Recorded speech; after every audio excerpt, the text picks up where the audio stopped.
先等等，还有一件事。按现在的情况来看，他追着你们不放，难道不是理所应当吗？就算他找上门来，恐怕我也无话可说，只能把你们交出去了。不会吧，陈学姐？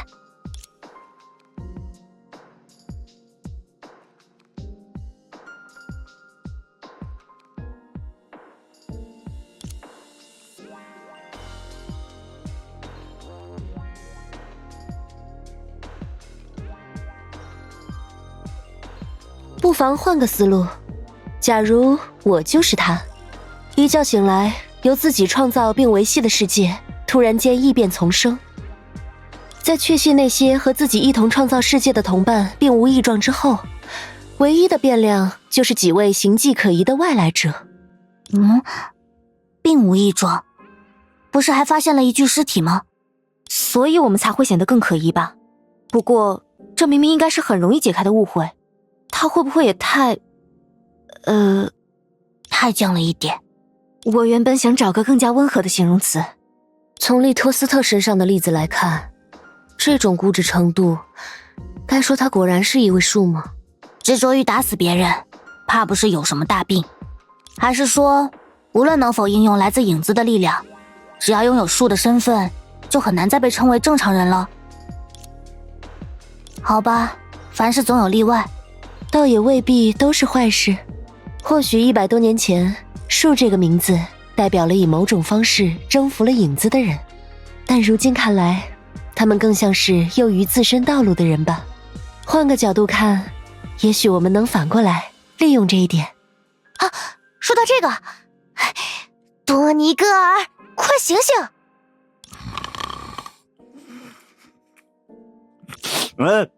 怎么该饭了？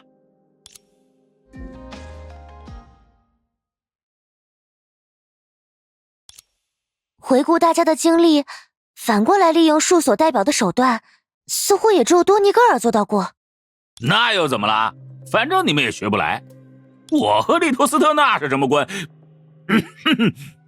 你们哪有我这样的本事？我现在的确想开饭了，不如就地找点食材吧。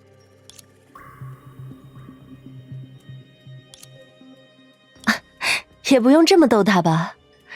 按照松雀的说法，完全不使用树的能力，却也拥有与其近似的力量。即使在那些人当中，灯也称得上独一无二。把力量换成身份，我倒是还有一个人选。松雀，你不会也有类似的情况吧？囿于自身道路，成为欺瞒之术，会意味着你不得不去骗人吗？那哪能呢？咱这人最大的优点可就是老实呀。反正树的本事咱当然也信手拈来，但按照师傅的教导，总得等到时机才能出手。不错，谎言若是用之得当，别说克敌取利，就连回天转日也不在话下。可但凡用上一次，咱也就要像利托斯特说他们那样，自此不得不以谎圆谎，最终半句实话也说不得。反正师傅当时就是这么说的，不到万不得已，树的力量咱可一次都不能动用。就现编来说，算是水平很高了。哎呀，反正我绝无二心就是，不信咱拜个把子好了。不过比起从历史书上片面接触到的形象，现在看来，树与其说是超凡出世的先驱，反倒更像是一些病人。我没有什么贬损的意思。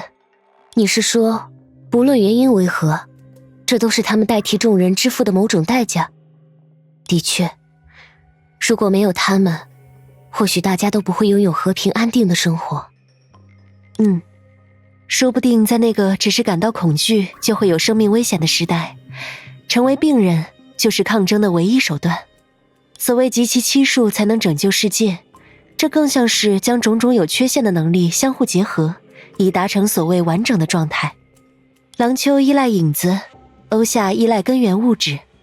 比起过去与未来的两个时代，我们更像是发展方向不同的两个世界。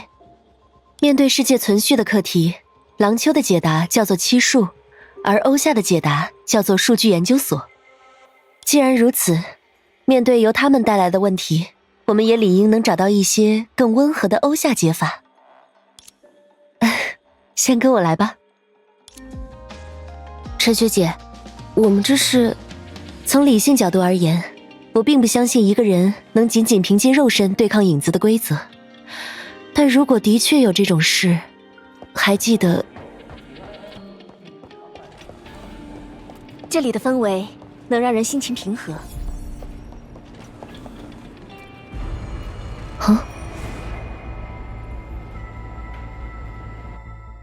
不会吧，他竟然能追到这儿来？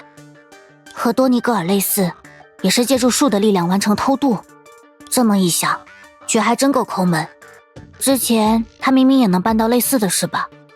哎，俗话说术业有专攻，倒也不尽然。比如小瑟拉或者斯利姆小姐，他们应该都很难离开自己的领地。你们现在去讨论这些，是不是太偏题了？陈学姐，在被他发现之前，我们还来得及疏散民众吗？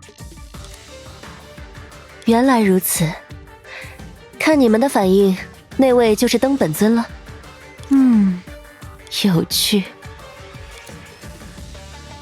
既然他愿意等待交涉，那我们还有什么事情不能通过谈判解决呢？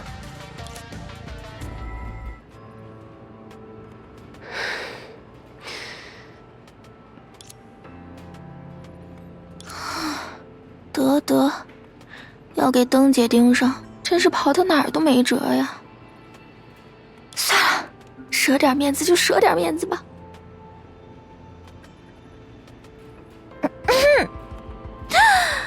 灯姐，这也没什么必要，不是？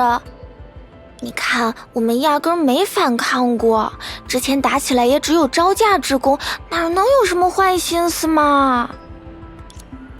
真要说起来，多尼戈尔跑来跑去弄出这么多乱子，其实也是咱们欺负自己的不是。就当咱求你了，就先别为难他们了吧。哦，真的吗？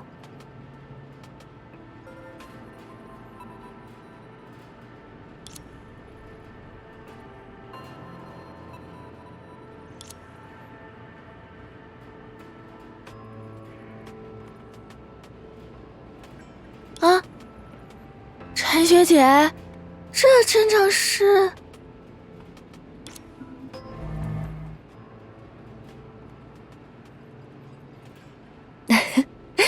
怎么，你以为我会很照顾数据之海的来客吗？这样更好。宋雀，事情没你想的那么简单。眼下的乱子，多尼戈尔可办不到。不是，你看不起谁呢？要不是我这会儿虎落平阳被犬欺，多尼戈尔的所作所为我完全清楚，但与真正的危机相比，这甚至称不上一丝为难。郎丘眼下的异变是因你们而起，这确凿无疑，并且看你们的样子，似乎根本不了解自己身上的力量。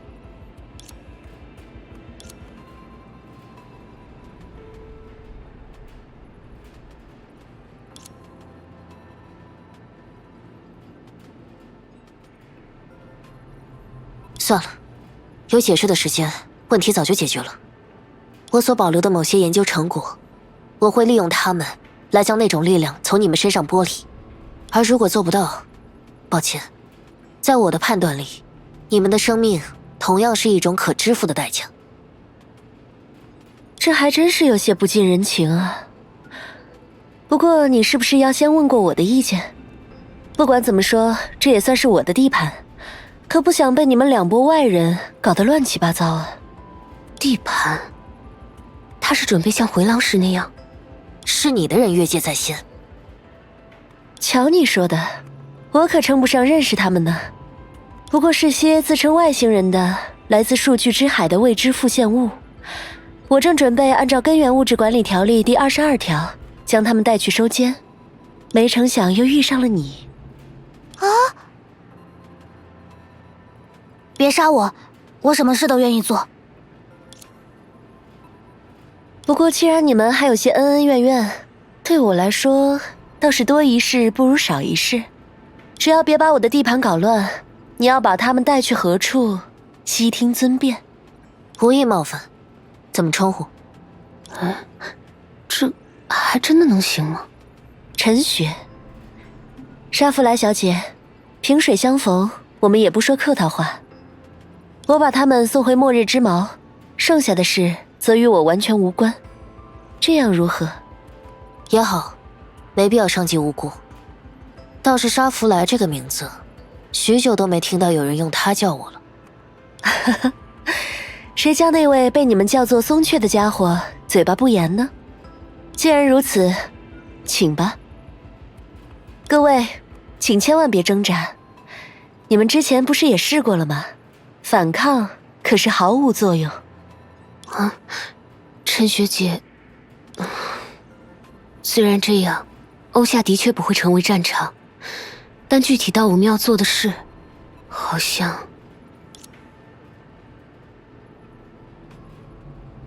不，咱这身子骨可不能再走最后一个了，摔那么一次也就够了吧？好了，你们几个还是凑近点。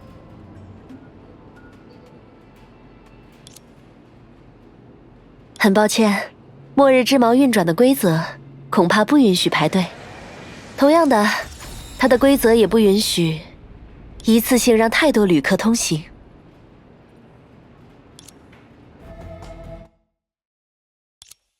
你觉得这真能起到什么作用吗？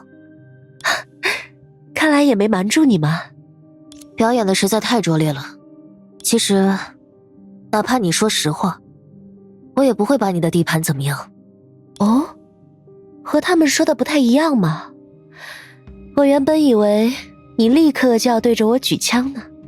哼，你要是真那样觉得，就不会只带着那么几个机器人来找我了。在这里，我听见了熟悉的语言，看见了熟悉的文字。欧夏，在脱离了影子之后，的确安然延续到了今天。没错。啊，这才是你没有大闹一场的根本原因吗？身为一位树，对于自己过去的成果，还是没办法太过狠心。这两者之间倒是没什么关系。很遗憾，包括我自己在内，恐怕没有任何一位树真心在乎过这些被我们留下的部分。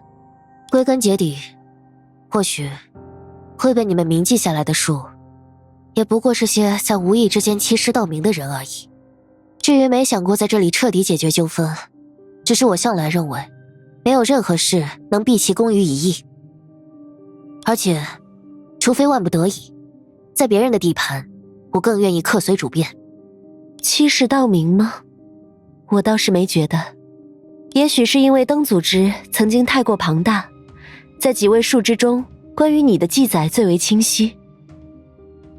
未能降服过离恶实相，以人身取得了等同于树的力量。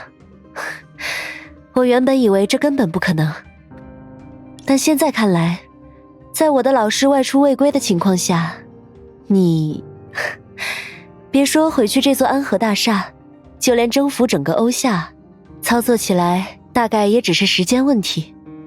只是无论经过了怎样的磨砺，如果仅借助人身，似乎也很难形成你如今的作战风格。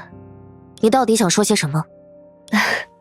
倒也没什么想说的，毕竟我的初衷只是帮他们争取公平对决的时间而已。我相信他们能明白我的意思。不过作为一个学者，哪怕接下来的发问会被你视为挑衅，让我自己陷入危险当中，我也还是非问不可。灯，所谓人身的极致，其实根本只是一个幌子而已吧。和其他树一样，虽然表现不同，你的力量同样也是在顺应着离恶实相规则的前提下，从影子中取得。进一步说，你也同样是被迫囿于自己道路的人，没错吧？